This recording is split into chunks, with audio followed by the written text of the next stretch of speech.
Welcome to Democracy Now!, democracynow.org, the War and Peace Report. I'm Amy Goodman. A landmark federal government report has found the average temperature in the U.S. has risen dramatically since 1980, and that the impacts of climate change are already being felt across the country.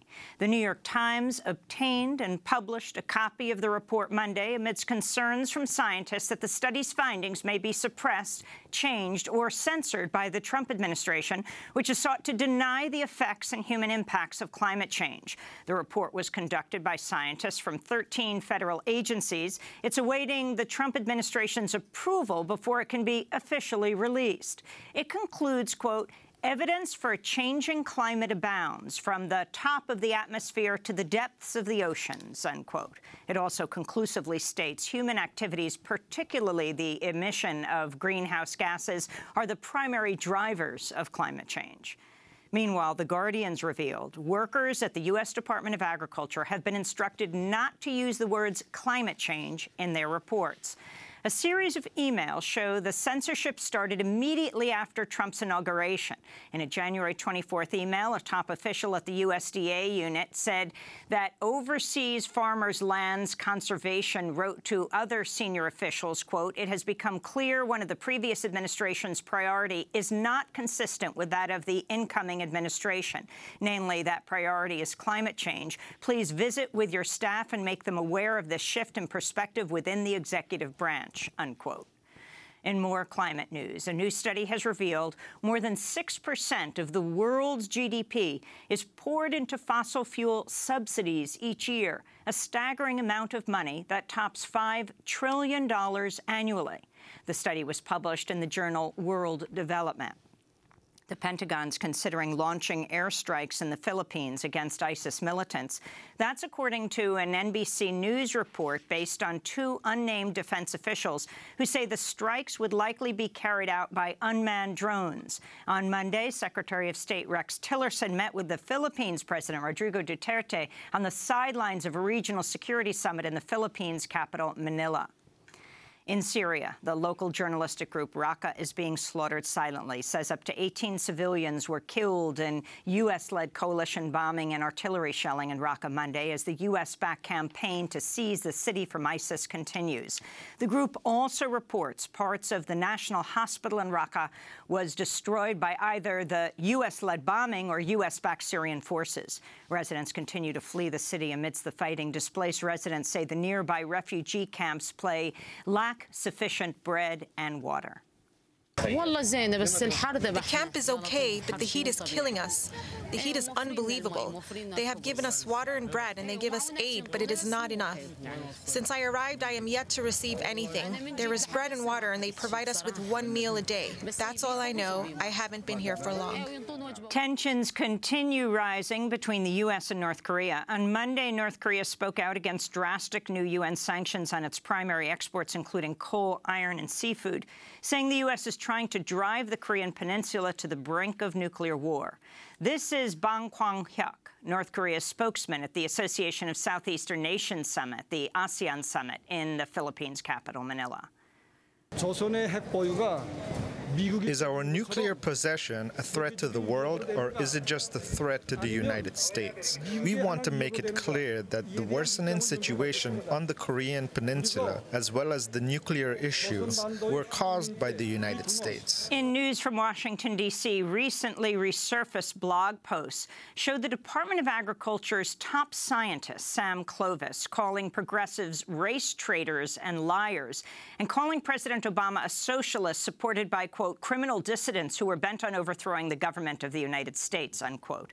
Clovis has also come under fire for lacking the credentials to be the Agriculture Department's top scientist, given that he's published few peer-reviewed research papers, has no experience with agricultural research, and denies the human impact on climate change.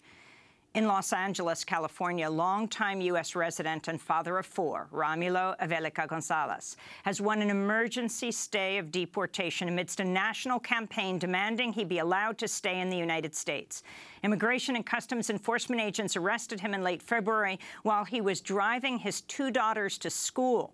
Immigration advocates fear his arrest signals a shift in ICE's long-standing policy against conducting enforcement activities at so-called sensitive locations like schools, churches, and hospitals. Speaking from the Adelanto Detention Center in San Bernardino County, Avelica-Gonzalez said, quote, "Every day I wake up knowing I must be at least half as strong as my children have been in their fight for my freedom. I will never give up fighting for my rights and for the rights of other immigrants," he said. He and his supporters are now demanding he be released from ICE custody and that the Board of Immigration Appeals recognize his right to stay in the United States. Thousands of Yemenis and citizens of the 5 other majority Muslim countries covered by Trump's travel ban are currently stranded in different parts of the world as the State Department refuses to honor the fact they won a U.S. government immigration lottery earlier this year. Many of the thousands who won the right to apply for a green card through the U.S. Diversity Visa Program lottery have already sold their homes and cars, left their jobs, even relocated to Djibouti, Malaysia, and other countries in anticipation of their move to the United States. Their eligibility to receive green cards under the program will end only 3 days after the travel ban is slated to expire on September 27th, meaning their applications will likely not be processed in time. Former State Department official Stephen Pattison said, quote, "Taking this away from people who have won it is the cruelest possible thing this administration could do. It makes us look petty and cruel as a society," he said. In Kenya, voters are heading to the polls today in a contested election between current President Uhuru Kenyatta and former Prime Minister Raila Odinga.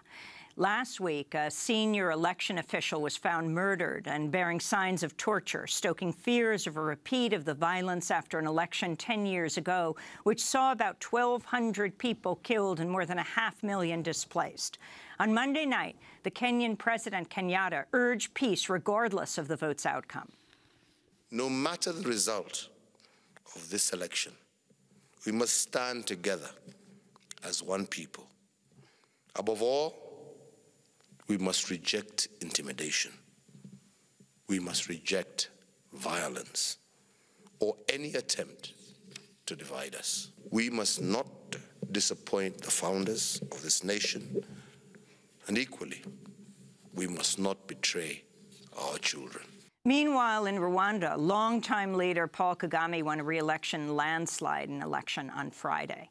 In Russia, 2 members of the feminist punk group Pussy Riot were briefly arrested and detained by police in the town of Yakutsk after attending a demonstration in support of the jailed Ukrainian film director Oleg Sentsov. The 2 band members, Maria Olakina and Olga Borisova, were released after hours in court without charges later on Monday. In India, nearly 2,000 police attacked an encampment of demonstrators protesting the completion of the massive Sardar Sarovar hydroelectric dam on the Narmada River in central India Monday. At least 12 people were arrested, including prominent activist Mehta Patkar of the National Alliance of People's Movements, who's on an indefinite hunger strike against the dam. The nearly completed project threatens to submerge the homes and villages of more than 40,000 people. It's faced decades of resistance led by peasant farmers and indigenous advocates who have lived for thousands of years on the land that would be submerged by the megaproject.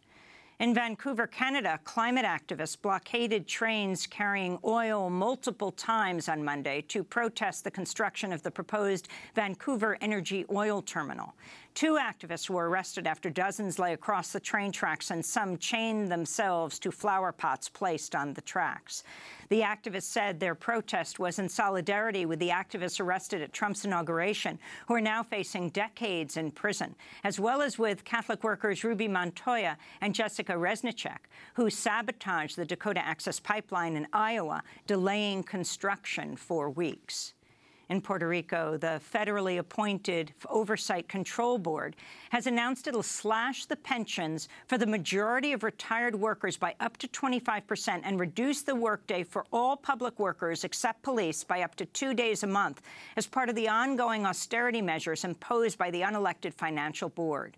Puerto Rico's Governor Ricardo Rosselló says he will refuse to implement the latest austerity measures, which are aimed at cutting public spending in order to pay the island's Venezuelans' debt to Wall Street bondholders. But Jose Carrion, the chair of the Financial Oversight and Management Board, says the reduction of workdays and pensions will be imposed despite the local government's objections. We don't consider this to be a recommendation. This was an integral element of the certified fiscal plan. As an integral element, it is not a recommendation as the government alleges. Therefore, we are asserting what we agreed upon, what we have decided. And in Spokane, Washington, a federal judge has cleared the way for a trial against 2 military psychologists who helped devise the Bush administration's interrogation program, which included using torture, such as waterboarding.